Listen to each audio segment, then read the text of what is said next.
তবে আমি লক্ষ্য করছি যে গণঅভ্যুত্থানের পরে এনসিপির কতিপয় নেতৃবৃন্দ, বিশেষ করে নাসিরউদ্দিন পাটোয়ারি যেভাবে রাজনৈতিক ভণ্ডামি শুরু করেছে, আর যদি সে কোথাও গিয়ে স্থানীয় জনপ্রতিনিধি তাদেরকে বিষোদ্গার করে, গালিগালাজ করে, মানহানি করে, তাহলে কিন্তু স্থানীয় নেতৃবৃন্দ এবং সংক্ষুব্ধ জনতা তাকে কিন্তু ওই এলাকা ছেড়ে আসতে দিবে না।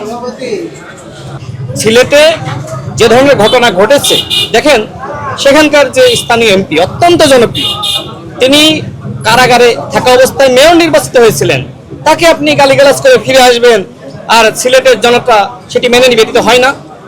আমি বলতে চাই যে এনসিপির উচিত এই মুহূর্তে ইতিবাচক রাজনীতি করা।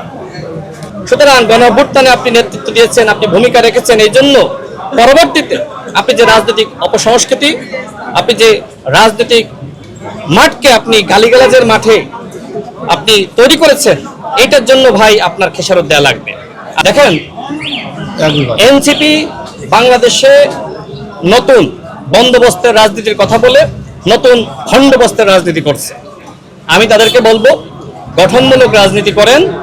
আপনারা জামাতের মস্তিষ্ক দ্বারা এই মুহূর্তে পরিচালিত হচ্ছেন। জামাত অত্যন্ত চালাক এবং ধুরন্ধর একটি রাজনৈতিক দল। তারা নিজেরা দেখবেন বিএনপির স্থানীয় প্রতিনিধি তাদের সাথে আন্তরিকতা বজায় রাখছে এবং যে সময় সংসদ চলে সেই অধিবেশন চলাকালীন সময়ে মাননীয় প্রধানমন্ত্রীকে নিয়ে বেশ প্রশংসা করে বক্তব্য দেয় এবং অন্যান্য মন্ত্রীদের সাথে সাক্ষাৎ হলে বেশ প্রশংসা করে। আবার মাঠে গিয়ে দেখি যে তারা গণঅভ্যুত্থানের হুমকি দেয় এবং এমনকি এই এনসিপি নেতৃবৃন্দের মাধ্যমে নানানভাবে মাননীয় প্রধানমন্ত্রীকে এবং আমাদের মন্ত্রীদেরকে গালিগালাজ করাচ্ছে। দেখেন এনসিপি বর্তমানে যা করছে এগুলো জামাতের পরামর্শই করছে। এই জন্য জামাত এবং এনসিপিকে বলবো, যদি এইভাবে আপনারা রাজনৈতিক পরিবেশকে নষ্ট করেন তাহলে কিন্তু তার উত্তম জবাব দেওয়ার জন্য আমরাও প্রস্তুত আছি। আপনারা সরকারের নির্বাচিত মন্ত্রীদেরকে আপনারা গালিগালাজ করবেন আর বলবেন যে আমরা কিছু বলতে পারবো না, এটা তো ভাই হয় না। সরকারের বিরুদ্ধে জামাত এবং এনসিপির যে কোনো চক্রান্ত সেগুলো শক্তভাবেই মোকাবেলা করা হবে। বাংলাদেশে আওয়ামী লীগের পতন হয়েছে আর দিল্লিতে কবর হয়ে গেছে। আওয়ামী লীগ বাংলাদেশে আর রাজনীতিতে ফিরতে পারবে এটি আমি বিশ্বাস করি না।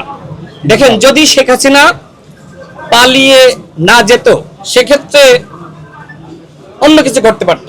যেহেতু পালিয়ে গেছে, এই পালিয়ে যাওয়ার মধ্য দিয়ে আওয়ামী লীগের সমস্ত নেতাকর্মীরা তারা মনোবল হারিয়েছে। আমি বাংলাদেশে এখনো পর্যন্ত যারা আওয়ামী লীগের নেতৃবৃন্দ কর্মীরা আছে তারা কেউ জুলুমের শিকার হচ্ছে?